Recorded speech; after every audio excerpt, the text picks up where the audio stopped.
Om Sahana Bhavatu Sahanau Bhunaktu Sahaviryam Karavavahai Tejasvinavadhitamastu ma vidvishavahai. Om Shanti Shanti Shanti. Shruti Smriti Purananam Alayam Karunalayam Namami Bhagavatpadam Shankaram Lokashankaram Shankaram Shankaracharyam Keshavam Badarayanam Sutra Bhashya Krutau Vande Bhagavantau Punah Punah Ishvaro Gururatmeti Murti Bheda Vibhagine Vyomavadvyapta Dehaya Dakshinamurtaye Namaha.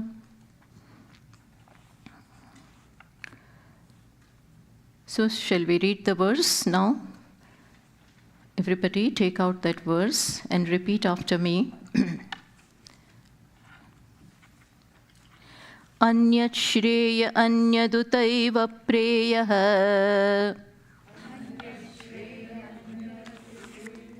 It is there in this handout, page number. Page number is not given here, but you will first find the Shanti Mantras and then it is given on this page. I'm repeating again. Anyat Shreyonyadutaiva Preyaha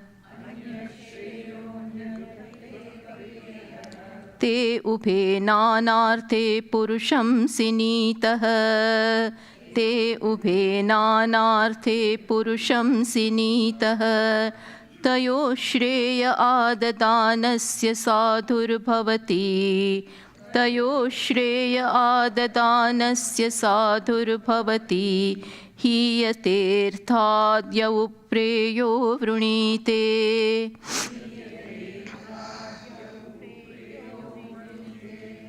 So, now we have already seen that Lord Yama is very pleased with Nachiketa and very pleased with his understanding, his vairagya, his viveka. And now Nachiketa has not left any option for him, for Lord Yama, other than to give knowledge. Because Lord Yama tried to tempt him with many, many things. But Nachiketa unswervingly held on to his third boon, namely that of self-knowledge. He wants the knowledge of the self. So now Yamaraja wants to give him the knowledge. But before doing that, he is so pleased with Nachiketa that, and Nachiketa could do all this because of his viveka, because of his discerning capacity between what is real and unreal. So Lord Yama is now, he wants to praise this. He wants to show that there are two commitments in life. There are two commitments in life, which the verse mantra is saying, which we will translate and tell you. Two commitments. One is Shreyaha, other one is Preyaha. And both of these are totally different understandings of life. They are totally different. And in keeping with these understandings, either the path is of vidya, that is knowledge, or the path is of avidya. So if you have chosen in life Shreyaha, which we will explain, then the path is of knowledge, the means of reaching to your goal will be knowledge. And if you have chosen Prayaha, which we will explain, then the path or the means to reach that goal is avidya, which means ignorance. Plus, their results are also different. Not only Shreyaha and Prayaha are different, their paths, their means are also different, and the results accruing from them are also different. So, Lord Yama now wants to spend some time on this, inasmuch as he wants to glorify the Viveka of Nachiketa. And so he is spending some time with this. So now I'm giving you the meaning of the translation of the mantra. Look into the mantra. It is said, Anyat Shreyaha, Anyadutaiva Preyaha. It means that Shreyaha is different, Anyat means different, totally different. Shreyaha, what you call Shreyaha, is different, Anyat Utaiva Preyaha, and what you call Preyaha is also altogether different. Both of them are really mutually exclusive. Now, and both of them, Nanarthe Purusham Sinitaha, both of them bind a human being in their own different ways. Both of them, Shreyaha and Preyaha, both of them bind. We will see what is the meaning of that. Sinitaha means they bind a person. Then, from this two, Tayoho, from this two, the person who chooses, now comes selection. Now, one has to exercise one's choice. If one selects or chooses Shreyaha, then what happens? Shruti says, Tayoho Shreyaha Adadanasya, one who takes Shreyaha in life, Sadhuhu Bhavati, all auspiciousness and nothing but benefit and ultimate good will be his lot. For one who selects Shreyaha. What about the other one? Hiyate Arthat Yavu Preyaha Vrunite. Vrunite means selection. One who selects, one who chooses the Preyaha as his goal, then he deviates. He deviates from the goal of life, from the Purushartha of life. He deviates. So this is what Lord Yama wants to say. So now let us look into the meanings of what is Shreyaha and Preyaha. See, yeah, it is given here on the board. Shreyaha. Shreyaha means that which is absolutely good. That which lasts longer. In fact, it has no beginning, no end. It is for which you don't have to pay anything, totally unconditional. Plus, it is going to be absolutely good. You have to pay no price for this. Plus, it is not subject to coming and going, and it is unconditional. Plus, it is centered on the self, which means that it will make you independent. It will not leave you dependent upon something, but it will make you independent. So see, this is the understanding of life, that what am I seeking? What am I really seeking in life? What is my fundamental aspiration? Do I want something which will not betray me, which will be there forever for me, for which I will not have to pay any price, no conditions to be fulfilled? This is one understanding of Shreyaha. Then what is Preyaha? Preyaha is very attractive. Preyaha is something which looks glamorous, which is attractive, but it is temporary. It is mundane. It is ephemeral. It is subject to, as Lord Krishna says, Adyantavanta Kaunteya. O Kaunteya, this path and the Preyaha itself is subject to Adi and Anta. Adi means beginning and Anta means end, which means it is fraught with beginning and end. Plus, The end result will be such, and even while you are courting it, it will make you totally dependent.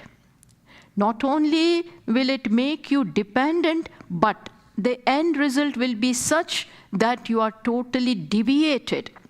You do not gain anything worthwhile in life.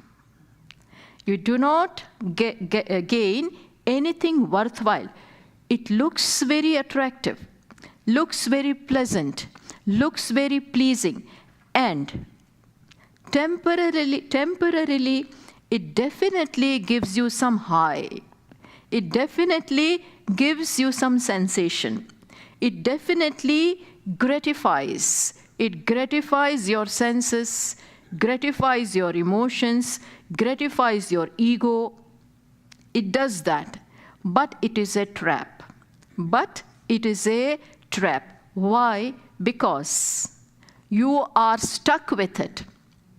And day by day by day, it will make you more and more dependent. Like those things, certain things, tobacco and alcohol and drugs and all of them. They make you, you get addicted to them. You get so dependent that when you don't get it, there are withdrawal symptoms, and person is just lost then. Doesn't remain capable of anything worthwhile in life. All his sap, all his energy gets depleted day by day by day. But they are attracted towards that because it does something to them. This is one of the examples. What we quote is also prayer only, but this is how there is this difference between Shreyaha and Preyaha. Understood? So, it is the understanding, the perception of a human being. Whether I am seeking, whether I am in quest of something which is lasting, which will not betray me. What is it? First of all, we have to ask ourselves. What is it that I am after? What is it that I am looking for in life? There are so many things. But what is it which I am really seeking? What is my basic aspiration for? That when we ask, then we will realize if we are that profound, if we have developed our maturity, means if we are mature, if we are relatively wise, then this will be the answer. That what I want is something nityam. What I want is something which will be with me, which will give me ultimate happiness, which will not be a show of happiness, which will not be something which promises to give me something and gives a little bit, but at the cost of my time and energy, and in spite of all of that also, I do not gain anything. The net gain is very less. A net gain is almost nothing. At the end of the life, we will be the same as when we began our journey. We began our journey with inadequacy. With inadequacy means I am lacking. And I am seeking happiness. I am seeking love. I am seeking ego gratification. I want that everybody should please me. So we are constantly seeking a pleasing self, pleased self, which means everybody is on this quest. So this life is given. May you find it out. May you discover this. But if we do not make a correct choice, then what will happen? We will go back as we came, which means our search is not over. Our search, our quest is still not over. So these points, these are the different goals of life, which are not outside really, but which is our understanding, our perception of life. always stop and pause to ask, what is it that I want really? What is my understanding of life, of this samsara, of myself? Then there are some who want Shreya, and there are others who do not much bother about this, because they live on surface. They live on surface. I'm interested in happiness, and if this gratifies my senses, I'm fine with it. But how long will it do that? We don't wait to ask. And a habit is formed. And this is how we continue with life. This is not a joke, no? This is. So, Yamaraja, Lord Yama wants to talk. He is inspired. He is inspired to talk about this looking at Nachiketa. Because for Nachiketa, his crowning glory was his viveka, was his discernment, that in spite of so much offered to him, artha and kama, limitless security, limitless wealth, limitless pleasures of all kinds of this world and other worlds, everything was offered to him. But he did not budge. He did not budge from his understanding. What? That none of this can really satisfy me. This is not what I'm pining for. So, Yamaraja is pleased with this, and that is why he takes this occasion.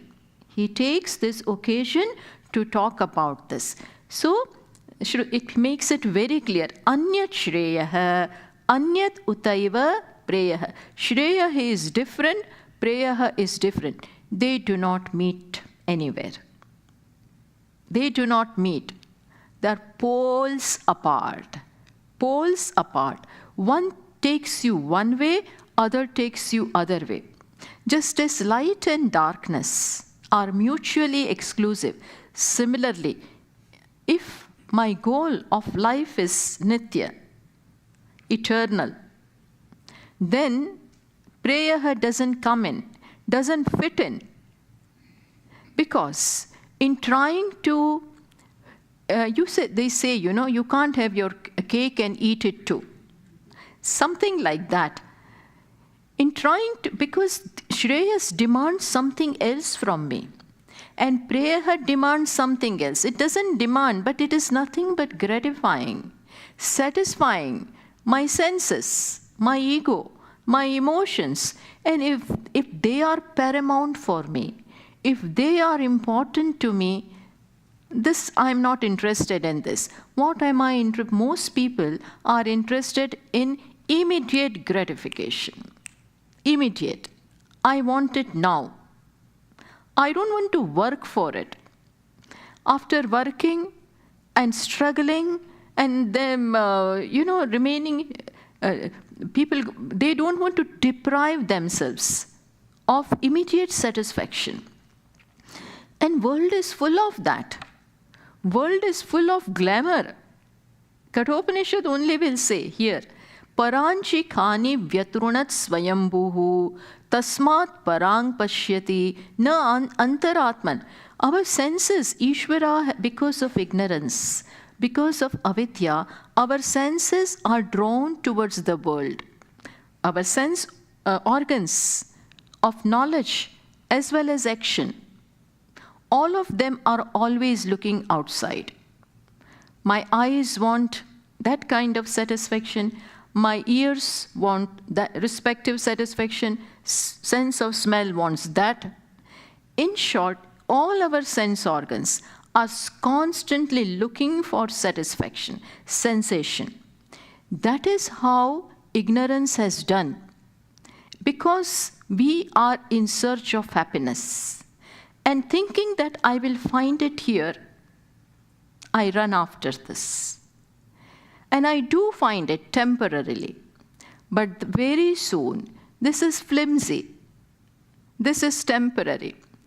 So this goes away. But if I don't wait to think in this manner, then I'm fine with this. Then I am fine with this.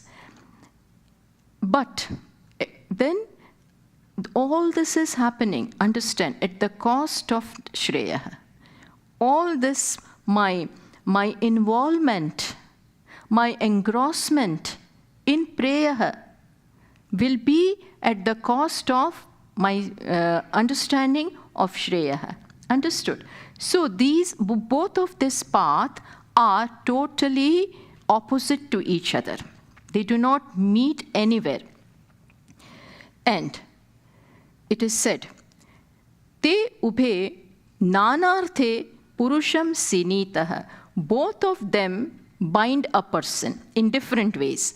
Now let us see how they bind. Te ubhe nanarthe. Nana arthe means both of them bind a person in different ways. Shreya also binds.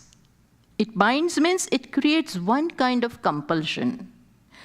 Prayer creates another kind of compulsion. What is that? That we have to now understand. When I want, let us first talk about Shreya. When it is very clear that what I want from life is nothing but eternal, because one has to watch life. One has to examine one's experiences. What am I gaining? And at what cost? And then when one thinks, one will realize that this is not giving me anything long-lasting. This just goes away. All the experiences are same. We keep on changing one object after the other, one place to other, one person to other person. See our life and what we do. In childhood, objects of that age interested me. Then when I grow up, become adolescent, then objects pertaining to that age will attract me. Then youth, different objects. Then when one grows up, different things, but still desire doesn't go. I am still not satisfied. Desires keep on changing one from the other. Objects keep on changing. But remember, understand, the desirer doesn't go. Desirer doesn't go. In fact, he remains intact. Let us be objective about this. This is not being told to you. This is our story. That desirer doesn't go. Then, when I take stock of life, that I'm still the same. Desires are still there. And those desires are not simple. When they are not fulfilled, I'm not happy. When people don't respect me, I'm not happy. When people don't fulfill my emotions, don't give me love, warmth, I'm not happy, irrespective of the age. Irrespective of the age, at the age of 70, 75, 80, people are unhappy. People are lonely. What I'm saying is that still, I have not become self-sufficient. You understand what I'm saying? Life has not really taught me anything. We are being objective. So, what have I missed? Why things have not been able to give me? Precisely because they don't contain. They don't contain anything. It is like mirage water. Mirage water appears to be water, has the appearance of the real. You know what mirage water is, I'm sure. It looks like water, but there is not a drop of water in it. But those deers and animals like that run after it. We have such stories. And then at the end of it, keep on running and chasing that water, chasing that mirage water. And then a time comes when they are totally exhausted and they die. When you think like this, when you you go into the womb of things. Don't skirt on the surface. Go within. What is it? What is this experience? What are these objects really? What is it that what people normally do? What is there in it? Is it really worthwhile? Then one has this craving for what Shreyaha. I want something which will never betray me. Nothing is satisfying me. So, then a desire arises. Which binding desire arises in this person also. That I want to be free. Now I want nothing but eternal happiness. Something which will not go. Just as Arjuna asked. As he has come to fight and then suddenly developed Vairagya because this is the war with his own people. This critical situation made him think about life. And then he said, oh my God, I'm no more interested. Kinno rajyena govinda, kim bhogaihi, kim jivit. He says, I'm no more interested in this kingdom. We don't want I don't want anything.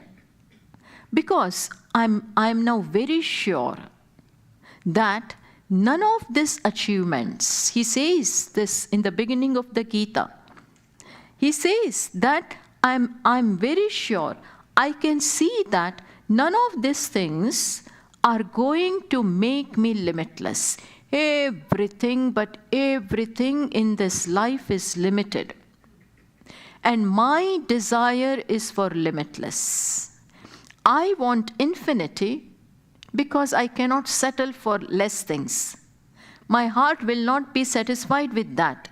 My core wants limitless. And what I find in the world outside is limited. So I don't want it now. What will I do with the kingdom? So suddenly, understand, Arjuna now wants Nishreyasa. He is no more interested in fighting. He told this to Lord Krishna in this words only. Yat Shreyah Syat Nishchitam Tanme Bruhi. He says, that which is definitely good in life, that you tell me. Don't talk to me about war. Now you talk to me about what? You tell me, teach me. In other words, Arjuna is requesting that now you talk to me about that which will be absolutely, which will be definitely good, and which will once and for all make me complete. Once and for all, make me complete. There will be no sense of lack or want or incompleteness in me forever. I want that. This became clear to Arjuna. So now this desire binds him. He is now requesting. It is this desire which is called mumuksha. Now he wants that. Moksho me bhuyat. I want that. And that made him surrender to Lord Krishna and declare him as his teacher. Same case with Maitreyi also. Yajnavalkya is the sage, and he is a householder, but a man of knowledge. And so now he has decided to leave. He has decided to take sannyasa. I am explaining to you how this desire for Shreya also binds. Similarly, the desire of Preyaha also will bind.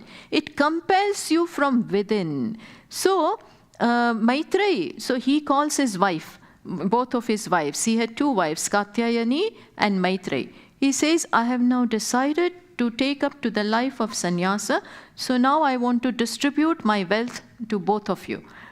So Katyayani took her wealth and part, and Maitreyi is asking him, Maitreyi says that, is this wealth which you are leaving for us, is it going, kim tenaham amrutasyamiti? She says, will it make me immortal? Is this wealth, huge wealth, is this going to make me immortal? Yajnavalkya said, no way. It will help you live comfortably. He says, he doesn't deceive her. He says, this wealth will definitely enable you to live comfortably, but will not give you immortality. No. Then what did she say? Then what have I got to do with it? I am not interested in that wealth. Why? Because what was she interested in? Immortality. So wealth, so now Shreyaha, her path is clear. And she says that you tell me about that which you know. She demands that of her husband, who is now going away. She says, don't give me this wealth. You talk to me about that, which means teach me. Teach me about that which makes you now go. If wealth was so important, why are you leaving? Why are you taking sannyasa and pursuing that path and giving us this? I don't want it. And she wanted that only. Similarly, I'm just showing you different cases, different examples, where even the desire for Shreya binds in the sense it urges, it compels you from within that I just want it now. And now I have to take up that path of vidya, path of knowledge. In case of Meera, she was a devotee. Then what did she was she was a married woman. She was living in a palace. She was a queen, but her devotion for Lord Krishna could never, she knew that this palace and things like that will not give me that. She just left it. And the amount of pain and adversities she went through didn't matter. Why? Because what was the desire which was binding her, which had possessed her? What had possessed her? Mere to Giridhara Gopal. I just want Giridhara in this life. Give me darshana. This binds what I'm saying. It is a nanarthe purusham sinitaha. She says, my wealth is Rama Ratana Dhanapayo. I want that. I'm not interested in all this. Binds her. And till the end of her life, until she merged with Lord Krishna, constantly she is pining for him. She says, I have nurtured this creeper of devotion. She says, I have nurtured this creeper of devotion with my tears. With my tears, asuvana jala, sincha, prema bela boyi. I have nurtured this creeper of devotion with my tears. What will all these things, the palace and things which Rana was offering, what will they attract me? Understand, it binds. Gautam Buddha, his father kept him in the palace like a captive. You enjoy here. He was not allowed to go anywhere. Because there was the prophecy that he may renounce one day, or he will become a big king. So, father is afraid. He doesn't allow him to go out of the palace. You remain here. All the comforts and everything is provided. But still, what was to happen happened. He just went out for one day. He just went out, and that too the door was open. So he just went out with his charioteer. And in just one day, he could see the real picture of life. He could see the real scenario of samsara. He saw a child, then as he went ahead, he saw somebody getting married. Then he went ahead, he saw that an old man could hardly walk, totally bent down. And then as he went ahead, he saw a dead body being taken, and he analyzed. He analyzed everything, that this is also the picture of life. Life as this also, and end is this. Do I want that? What is the way out? And when he came back, he had decided to go away. And one night he just left. The desire, so what I'm saying, it binds, it compels. He just wants to achieve the goal of life that he's searching. So he just left. They're compelled to leave. I'll give you one more example. Prahlada. Prahlada is also a prince. And he is also devoted, full of devotion for Hari, that is Vishnu. His father tried so much, tortured him in so many different ways, but nothing could swerve him. Why? The desire for Hari, love for Hari is so strong. Naradji also. This you find in Upanishads, that Naradji in the 7th chapter of Chandogya Upanishad, we find that he is approaching Sanat Kumara, who are wise men. He is approaching them, and Naradji, not a lesser person, he is so well versed, so learned, such a scholar in 64 different branches of Vidya, dance and this and that. What did he not know? Naradji was a versatile person, expert in everything, PhD in everything.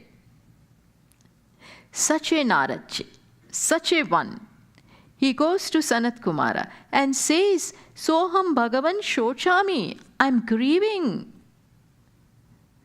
I do not see a way out of this grief. Why you know so much? You have so much? None of this can get rid of this samsara. So, and he says, I have heard, Shrutam hi evam bhagavad drishebhyah. He says that I have heard that tarati shokam atmavit. He says, I have heard from people like you that those who have knowledge, self-knowledge, atmavit, those who are possessed of the knowledge of the self, that is Brahman, that is Ishvara, that is Atma, they cross over the ocean of grief. There is no grief. Grief means everything, huh? They cross over.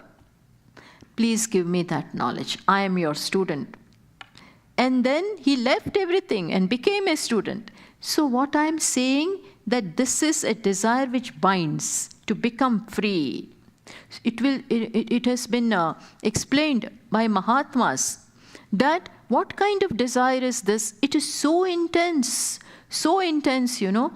Then while explaining this, Ramakrishna Paramhamsi also used to say that when somebody asked him, what kind of desire is this mumuksha? Intense desire to become free. He said, he had his own style of teaching. So one day he took that person for swimming and taking a dip in the river. And then he pressed, when both are taking dip, he pressed the head of this person into the river only. When he has gone, pressed it down. So that fellow is getting suffocated like anything. Doesn't allow him to come, doesn't remove his head. Then after a while he removed. He said, what are you doing? What are you doing? He said, now you can go and eat ice cream and things like that. And he said, that is what I want. At that time, what was important for me was to just come out. Nothing can stop. Only one track mind. Mind becomes so full of that desire, that burning desire, nothing but this. This is called Shreya. And that when binds, that when compels, person cannot come out of it. Nobody can hold you back. Nobody. We see all this in You ask some sadhus, most of them will say in the old that we have ran away from the home. Most of the sadhus which you find, if you ask about their, autobiography and things like that, how did you leave? They will say, I left my home at the age of 7, 8, 9. They just walk away. What makes them walk away? No concern for food, clothes, parents, nothing. Nothing will stop them. What is urging them, what is compelling them is this desire. This desire. Okay? So it binds. Now let us look into this. How it binds the one who wants prayer. To him also, the same thing will bind the one who wants prayer.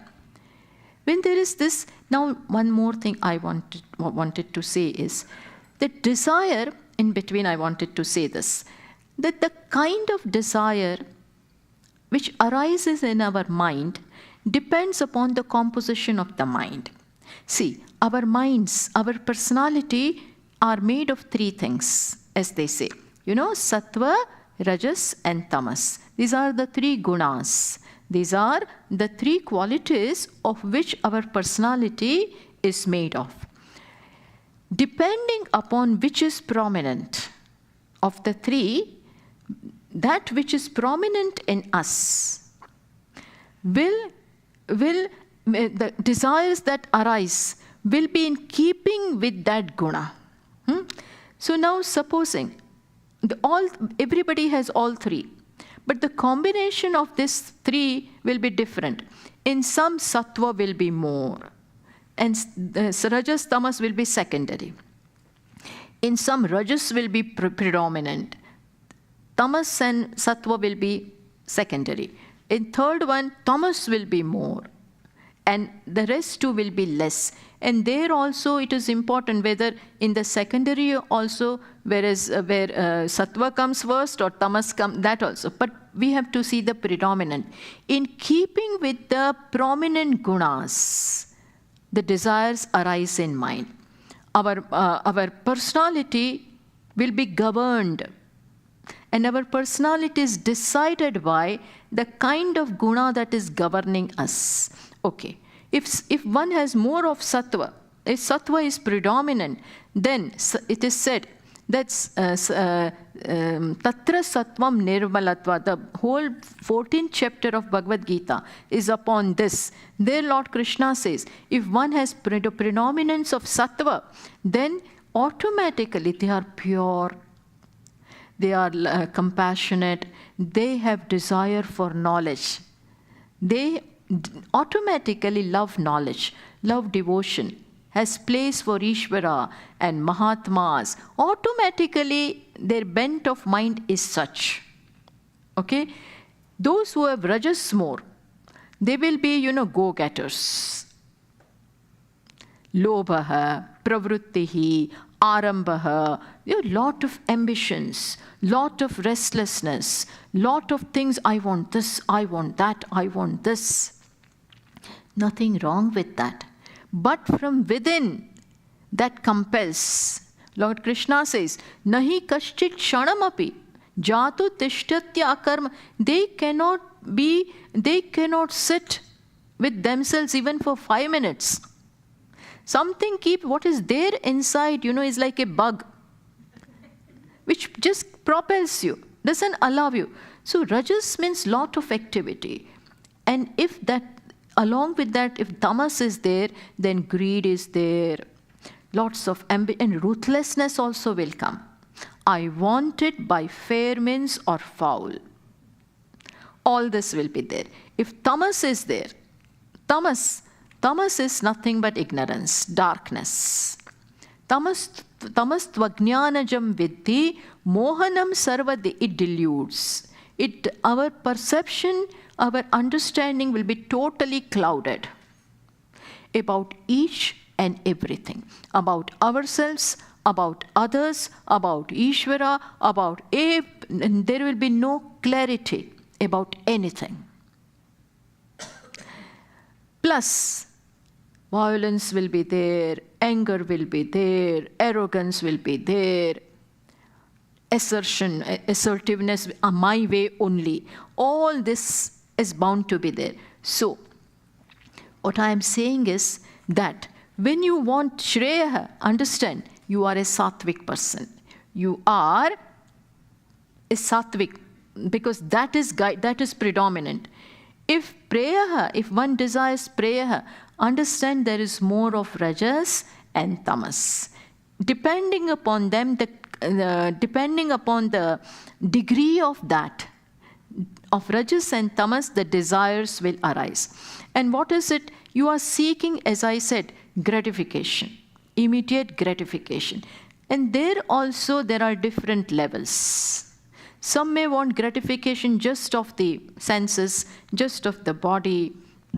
Some may want of emotions. Some may want of ego. Different things. Some may want everything together. So, but this keeps you in the world outside. Paranchika. You are always interested whether this will give me, this, always looking. And the sense objects and the world and its achievements find a very big place in your life because you are terribly inadequate. That sense of lack is so much that it just, it is seeking gratification. It is seeking satisfaction. And the understanding, right? Understanding is not there. So you take the world to be real. You run after it. Not satisfied with one, go to another. Go to another. And ambition is such, that nothing will set. No amount of wealth, no amount of power, no amount of objects. Keep on accumulating, accumulating, accumulating. Spending and spending and spending. But still, you remain the same. More dependent. So Bhartruhari, a very big philosopher, he says, Bhogana bhuktaha vayameva bhuktaha. These bhogas, these enjoyments that we have had in life, they did not go. They remained intact. They remained young. Only we became old. We became old. They are still young. Trishna na jirna vayameva jirna. Trishna means, craving. They did not go. We became old and dilapidated. Even when understand that then a time comes, when the situation becomes very pitiable, when you are no more in a position to enjoy, body doesn't cooperate, senses don't cooperate, they are not fit, diabetes is there, high BP is there, cholesterol is there, but still, I want it. It may sound harsh. All this may not be very pleasing to our ears also. But still, I have to do justice to the mantra. So we are just discussing this. So prayer, but you go for it. I want this. Because I see my happiness only in that. And in this way, we keep on passing from one stage of life to another, from one object to another, seeking gratification.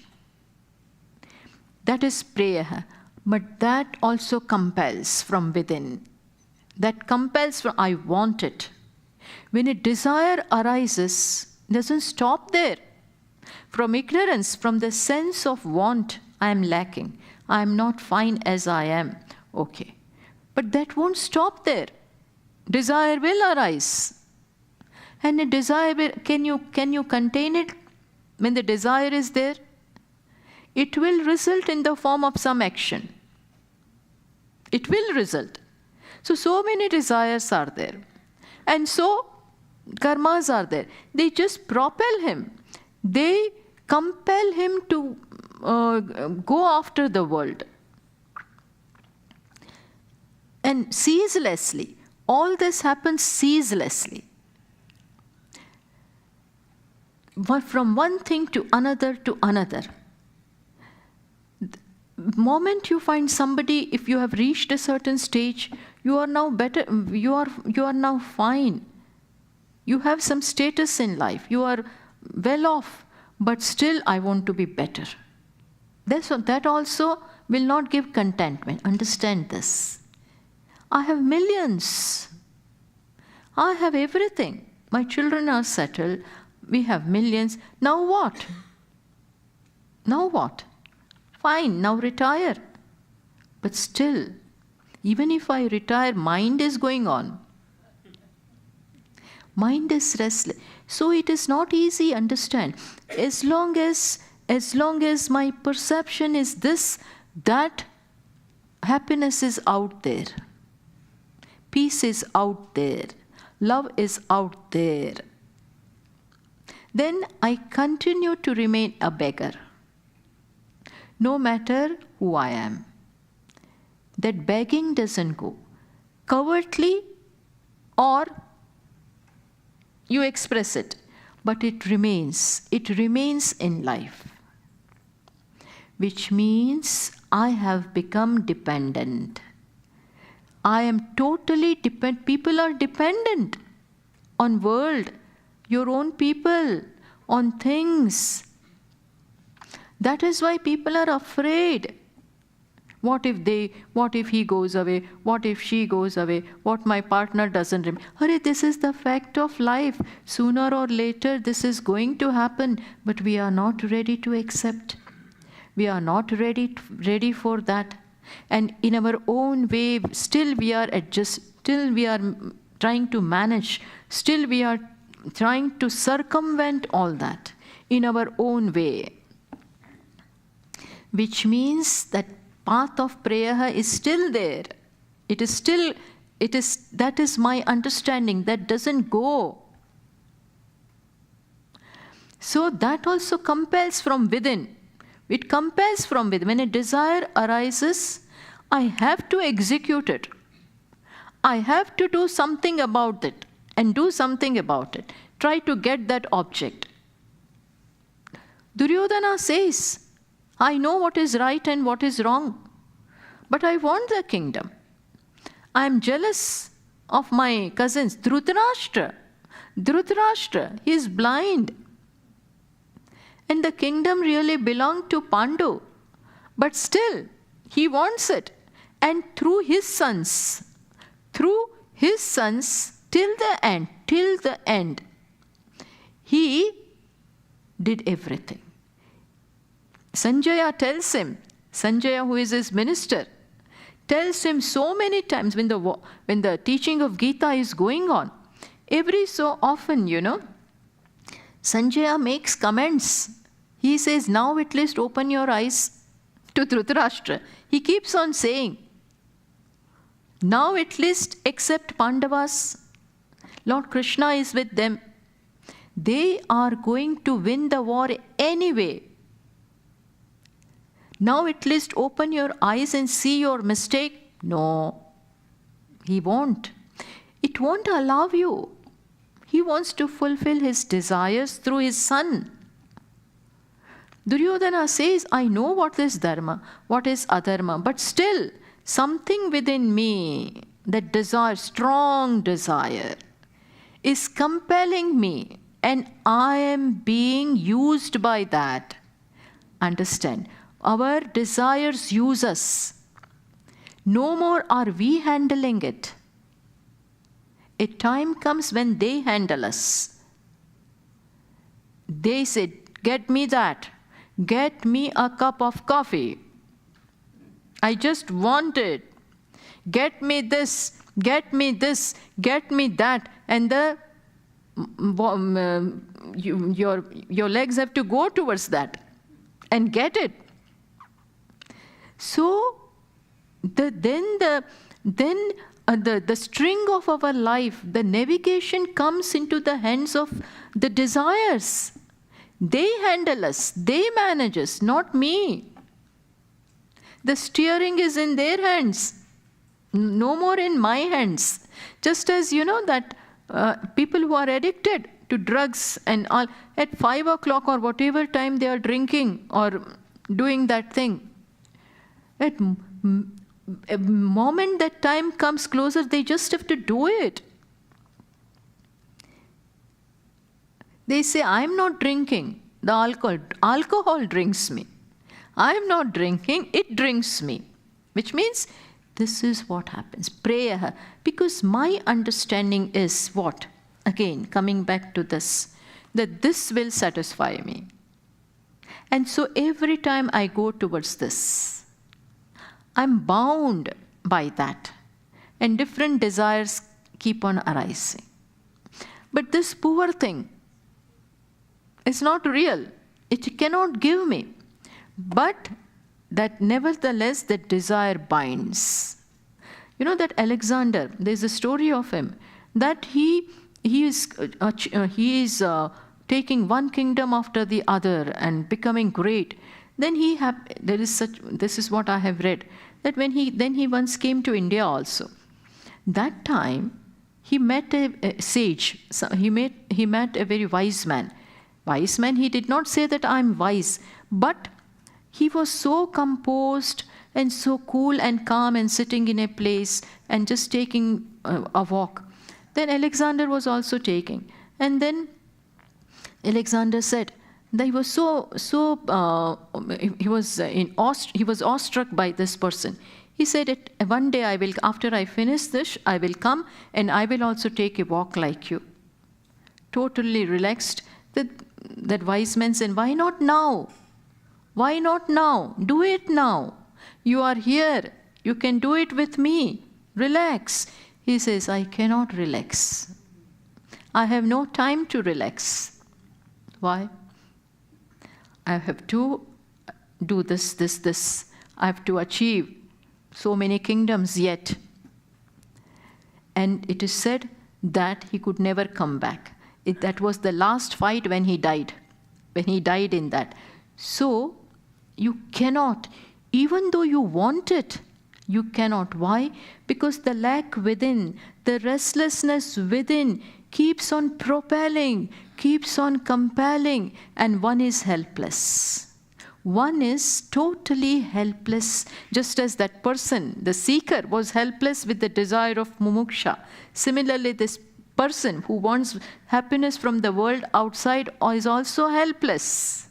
Helpless, but in different ways. Then the verse says, mantra says, Tayoho shreyaha adadanasya, and now, of the two, of the one who seeks shreyaha in life, and of the other who seeks what? Prayaha. Of these two. Now the Yamaraja, Lord Yama, is giving us the result. What happens? By pursuing this shreyaha, tayoho shreyaha adadanasya, one who takes up this in life, what happens to him? Sadhuhu bhavati. Sadhuhu bhavati means he will not become a sadhu. He may or he may not. But definitely he achieves the goal of life. He achieves that satisfaction. He achieves that peace which he wanted, which he was seeking. And ultimate good dawns upon him. He finds what he was seeking. Whereas, what happens to that other person? Hiyate arthat yavu preyo vrunite, one who selects the other path. What is the lot? What is his lot? Hiyate arthat, he deviates from the real goal of life. He does attain something. He does attain mundane things of life. But from the main goal, what is that?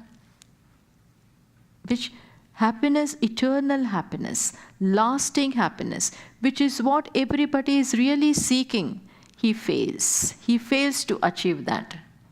In fact, has become so dependent and so addicted. His mind is so clouded, so deluded, that it never occurs to him, but doesn't find that peace. His desires remain intact, not one or two, but thousands of desires. He feels incomplete at every level. And so it is said, he deviates, falls down. He falls down from the goal of life. This life was meant for achieving the goal. This is as Vivek Chudamani says, Durlabham Trayame Vaitat. It is very rare to be born as a human being, to have mumuksha, manushyatvam, mumukshutvam, mahapurusha samshrayah. To be born as a human being is rare. More than that, to have this desire for freedom is still more rare. And then to find a teacher, right teacher, is still more rare. He deviates from all this. This life itself is rare. Having got it, he could not utilize. He could not utilize. So, this is what it says. Even Upanishad says, Iha chet avedit. If you know it in this life, here and now, you have made it. Know it in this life means if you find that satisfaction, if you find that fulfillment in this life, because here you have all the wherewithals, you have the means. We will talk about this tomorrow. We are given that means.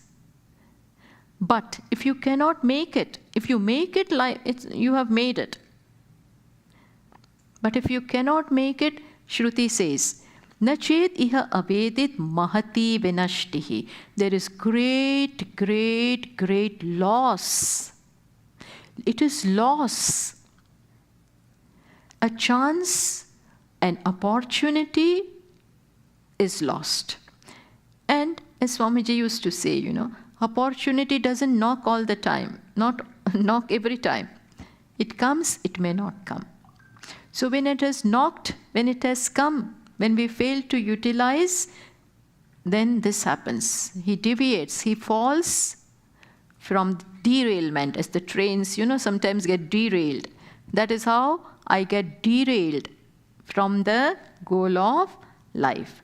So, tomorrow, so how, if this is the lot, if we select Shreya as our goal, then if everything is going to be good, and if I'm going to find that happiness, why not I select that? Why does everybody not select that? Now that is the question. So that will be exemplified, that we will talk about that tomorrow. Because now we have to make a correct choice. As I said, these two are different. We cannot have both of them together. So we have to make a choice. Everything depends upon our choice. If we make the correct choice, we have made it. So how to make the correct choice? We will talk about that tomorrow. Om Purnamadah Purnamidam Purnat Purnamudachyate Purnasya Purnamadaya Purnameva Vashishyate. Om Shanti Shanti Shanti. Harihi Om Shri Gurubhyo Namaha. Harihi Om. Yes.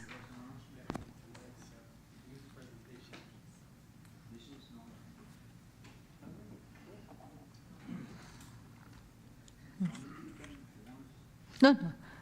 You can, please.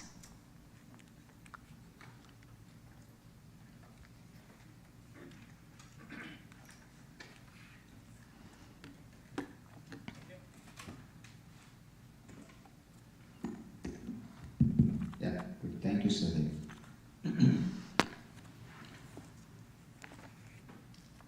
Some camp concluding remarks I will quickly read out for all of you. Our gratitude and pranams to Swami Viditatmanji and Swamini for teaching Upanishad for this weekend. The students who attended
24th for 2 weeks.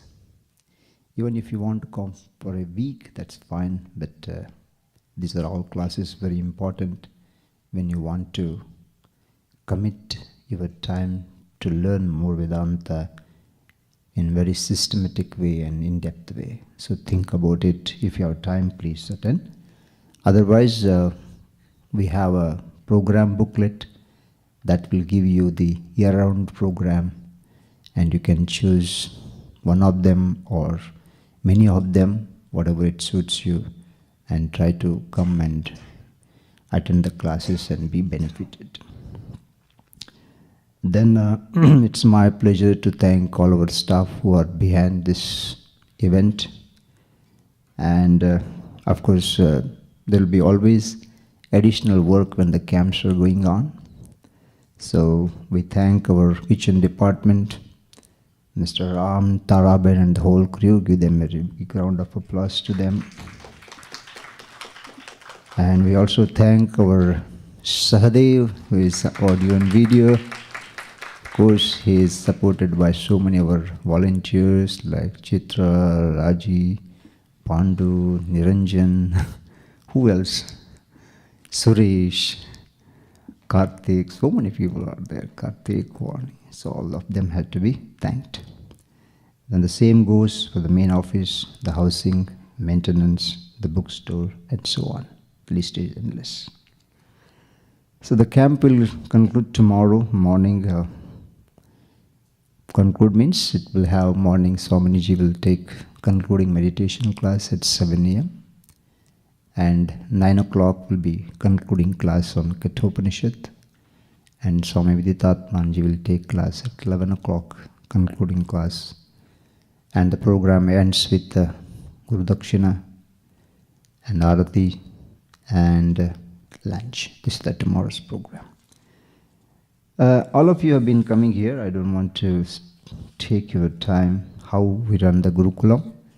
Our Indira Akhela is the one who is taking care of gift for a day program. And, she is slightly tied on with some work, and I am just announcing on her behalf.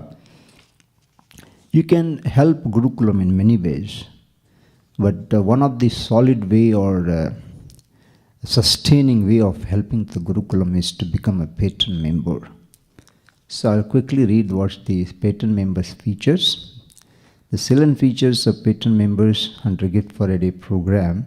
The member value the teaching at AVG and support the Gurukulam by donating 2,000 for a gift for a day program per family of 2 adults and 2 children, and they become patron members for the year. Then the new patron members who opt for 4 GFTs can avail 1 week camp for free in place of free books for the first year. So board members, they changed this. Earlier we used to have 2 patron camps, but it so happened that so many people are not able to attend those assigned camps. So we introduced the new one. So you can, for free in place of free books of the first year. All the existing patron members can avail themselves of any of the long weekend camps if they do not get a chance to attend the patron camps. And the third one, there is no need to pay donation for using Homa building once a year for all the patron members, depending on the availability of the priests' slots for the day, and the donation is tax exempt. So these are the few new things they have introduced to inspire more patron members. So think about it. Whatever is possible, please continue to help to the Gurukulam so that the teaching is given to each and everyone with less price for more people. That's the whole purpose of the Gurukulam. So we look forward. Tomorrow is concluding day, but at the same time on Sunday is again very attractive day. That's Bhagavad Gita classes are going on. If you want to stay back, you are most welcome to stay back, but let Vimala know that you'll be here for a Sunday class, and Saturday night you're hosting, so that housing people will not come to your room and clean it. And Sunday, Swami Viditatmanji will have 2 classes, 10 to 11 and 11:30 to 12:30 with lunch. The program concludes. So my concluding remarks, we look forward to seeing you and your friends more often in our upcoming programs. May Lord Dakshinamurti and all the teachers grant you sound health, devotion, and self-knowledge. Take care and be happy and be healthy. Namaste.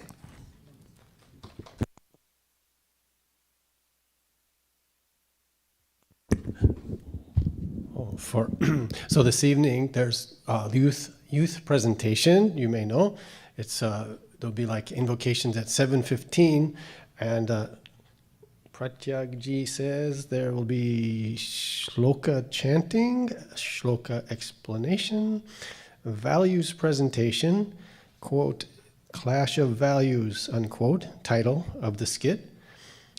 And that's what I would like to announce. 7:15, please come home. It's here on the stage. All kids will be here and impressing us with their fast learning. Om. So soon after the Arati, a glass of milk will be provided for all of you. So you have a lot of time to come here and see the program at 7:15. Thank you. No, cookies, if you really need cookie, we'll give cookie. Thank you.